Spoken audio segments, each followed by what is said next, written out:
40 سال کی قید تو نہیں ہے، اس لیے کہ 40 سال کی عورت بہت بوڑھی تو نہیں ہوتی، جوانی باقی ہے، تو اس لحاظ سے 40 سال کو ہم قید کے ساتھ مقید نہیں کر سکتے،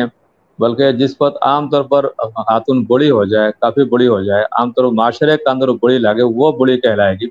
اور صرف 40 سال کی حد تک تو یہ اس کو بوڑھی نہیں کہا جا سکتا، جوان عورت ہے، تو اس کے لیے چہرے کا پردہ ضروری ہے۔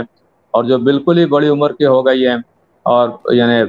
وہ ان صورت میں جہاں کہ 60 سال 70 سال اس عمر کو پہنچ جائے تو بات www.darsequran.com دوسری ہے، تو وہ بھی مقصد ہے کہ دوپٹہ ضرور رکھیں۔ اگر کسی حد تک اگر ادھر ادھر ہو جائے تو ان کے حق میں تو گنجائش ہو سکتی ہے، لیکن یہ نہیں ہے۔ پھر بھی جو خواتین ہے، پردہ نشین خواتین ہے، بڑی عمر کے باوجود بھی وہ پردے کا مکمل اہتمام کرتی ہیں، کہ وہ جوان تو نہیں رہی لیکن وہاں بھی برقعے کا اہتمام ہوتا ہے۔ اس لحاظ سے 40 سال کی عمر کے ساتھ کوئی اس کا تعلق نہیں ہے۔